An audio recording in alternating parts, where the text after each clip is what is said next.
Intanto Federico Sala da DAZN. Ciao Fede. Ciao ragazzi, oggi non vi chiedo come state. No, grazie, però te lo chiedo io, hanno smesso di sanguinarti gli occhi da sabato? No, dai. No. Prossima domanda. Scherzi a parte, io vorrei farti la domanda collegandomi al concetto che ha detto Leo, e la domanda è così, è piatta. È stato un caso la vittoria contro Paris Saint-Germain?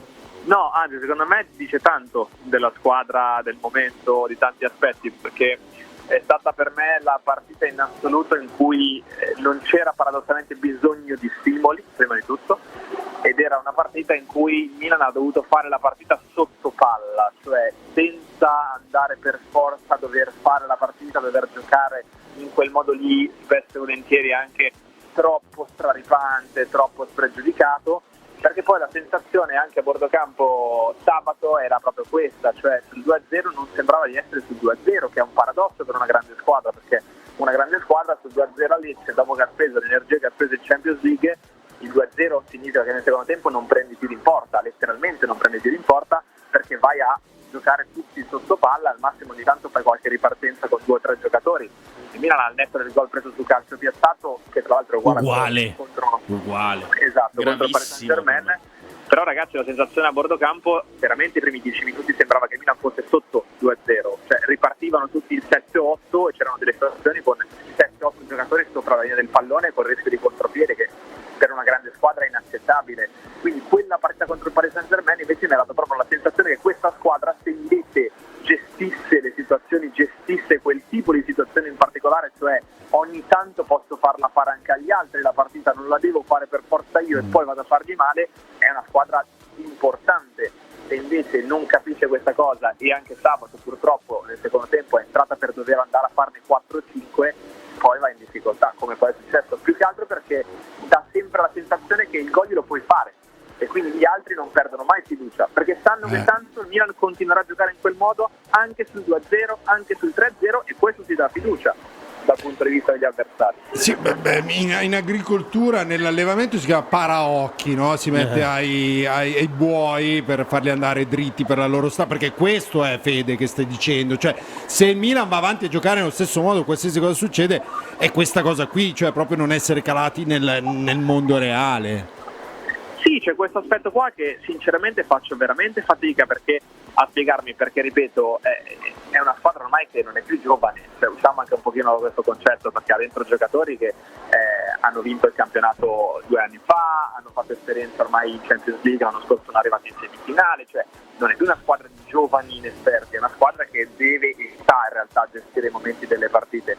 Oggettivamente ormai spesso, troppo spesso, invece si dà l'impressione di non cambiare mai ritmo da un punto di vista anche difensivo, di non cambiare mai atteggiamento, e non ti può sempre andare bene, perché poi atleticamente non puoi essere sempre a 200 all'ora, tant'è che il Milan, che subisce il 2-2 contro il Lecce, non crea più nulla per poter vincere la partita, perché poi alla fine il Lecce la poteva vincere con l'episodio famoso, ma al netto dell'episodio famoso a livello di palle gol su 2-2 il Milan non ha una palla gol per vincere la partita, ma perché è normale, arrivavi da una sfida devastante dal punto di vista mentale e fisico e tu sapevi che gli ultimi 20 minuti saresti andato in difficoltà, quindi lì dovevi arrivare a quei 20 minuti senza prendere tiri in porta sul 2-0, e questa cosa invece non l'hai fatta.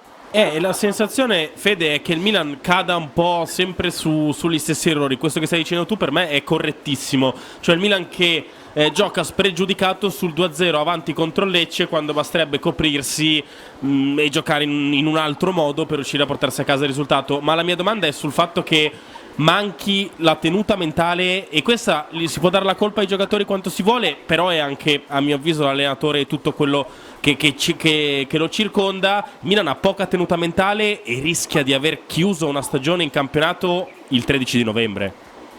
Sì, sul discorso mentale è una delle domande che tra l'altro anche Federica Zille, che era in studio, ha fatto a Pioli, ed è un aspetto anche quello da considerare, perché ripeto, però più che su un discorso proprio di attenzione, passatemi questo termine, di concentrazione, ripeto, è proprio atteggiamento, cioè l'atteggiamento di una squadra che anche sul 2-0 non capisce, tra virgolette, non ha quella percezione del pericolo che dovrebbe avere su invece una partita di quel tipo. È chiaro che, faccio un esempio molto semplice, pochi si divertono a vedere la Juventus di Allegri, ma la Juventus di Allegri non prende tiri in porta, cioè sul 2-0 Esatto. la Juve di Allegri Non prende i un tiri. tiro in porta. E quello non è una questione tanto di tenuta mentale, perché anche Allegri perde la testa negli ultimi 5 minuti sempre, è proprio una questione di atteggiamento, cioè di imprinting sul sono avanti 2-0, sono avanti 1-0, so che atleticamente posso andare in difficoltà perché è corretto, perché ho fatto una partita di un certo tipo martedì, non devo prendere tiri in porta e quindi sto tutti dietro la linea della palla. Cioè, paradossalmente il Milan contro il Paris Saint-Germain avanti 2-1 ha rischiato meno che il Milan contro il Lecce avanti 2-0. Questo è vero. Era questo atteggiamento qua. E poi Fede c'è il tema, perché ne abbiamo parlato anche in privato tra di noi, il Real Madrid ha mandato via il preparatore atletico per i troppi infortuni. Fede, non avevo capito che erano 5 gli infortuni, il Milan invece siamo a 24, più di 24, un numero spropositato. La seconda in classifica è a quota 16 cioè come la risolviamo? Questa è una domanda che bisognerebbe fare allo staff di Pioli o alla società, perché senza voler sentenziare nessuno, ci mancherebbe. È chiaro che è un dato importante, ma poi bisogna sempre differenziare ovviamente tra infortuni traumatici e infortuni atletici / muscolari, e in questo caso anche nella partita di Lecce i 2 infortuni sono muscolari, perché sono 2 problemi a livello muscolare, non sono infortuni traumatici, che quelli purtroppo non li puoi neanche prevenire, esatto. o quantomeno non hai alcun tipo di variabile in cui andare poi a intaccare questo aspetto, perché quelli ti capitano. È un dato che, ripeto, secondo me accompagna un pochino il Milan negli ultimi anni. In realtà non è una novità di quest'anno, perché anche l'anno dello scudetto ha provato a fare delle partite con 10 assistenti.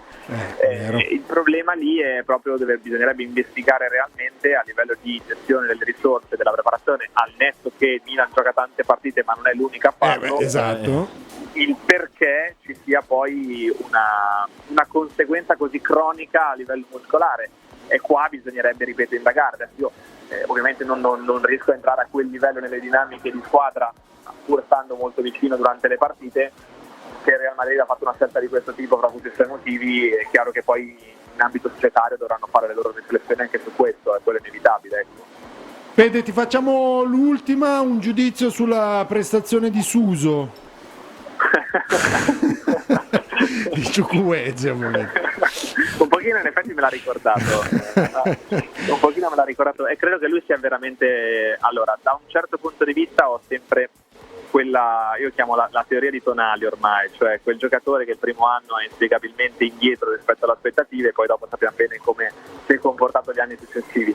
Però dall'altro punto di vista, avendolo seguito l'anno scorso e poi si già avendo la Liga tante partite le riusciamo a seguire, a vedere, il Chukwueze del Villarreal che fa 2 gol a Madrid contro il Real Madrid in quello stato di grazia, e il Chukwueze non solo di Lecce, che comunque rientrava anche da un po' da un infortunio, ma in generale di questo inizio di stagione, per me sono 2 fratelli, cioè non è neanche lo stesso giocatore. La cosa che più colpisce personalmente è che con le qualità tecniche che ha e la velocità che ha, punta anche troppo poco il proprio avversario, c'è proprio questa inclinazione che non riesce a sprigionare, e lì non so se è una questione di fiducia. Esatto, ma è un po' secondo te è un po' fuori forma, è un po' che deve prendere ancora le misure con gli altri, un po' che tende a strafare anche per voler dimostrare. Ma è un mix di queste cose. È un mix. Sinceramente, credo che in questo momento non sia al 100%, perché ripeto, entrava da un infortunio, ma anche prima dell'infortunio è un giocatore che ha tutte le qualità per andare a puntare l'avversario e far male. Paradossalmente ne ha di più rispetto anche a un giocatore come Pulisic, che è molto più intelligente, ha altre qualità, però fa veramente tanta fatica, e anche a Lecce, nonostante ci fosse questa insistenza da parte di Pioli di fare quel tipo di giocata, manca veramente un po' di fiducia, secondo me, in questo momento, per poterla applicare con continuità, posto che poi, anche di piccolo retroscena, l'ho raccontato durante la diretta, tante volte Pioli gli chiede di fare anche un lavoro diverso, cioè di giocare con meno tocchi possibili, perché è uno che è molto tendente invece a portare palla in maniera un po' fine a se stessa, e infatti il gol di Reinders nasce da una sua giocata di prima intenzione che lo manda poi verso l'area di rigore, e poi di Reinders fa il 2-0. Per cui se riuscisse anche a lavorare un po' alternando queste due cose, già farebbe un passo avanti, però io credo che abbia bisogno veramente di fiducia, perché è un giocatore totalmente diverso rispetto a quello che abbiamo ammirato l'anno scorso a Villarreal. Sì, anche se l'anno scorso poi, se non sbaglio, ha fatto 5 gol stagionali. Non è un bomber, però è un giocatore che crea superiorità. È un giocatore che ti dà fastidio, cioè è un giocatore che costantemente ti dà fastidio, e invece quest'anno non lo sta dimostrando. Certo. Va bene, Fede, senti, ti lasciamo al tuo lavoro, grazie mille, Grazie. ci sentiamo Grazie a voi, prestissimo. ragazzi, vi abbraccio. Ciao a te, Ciao. ciao.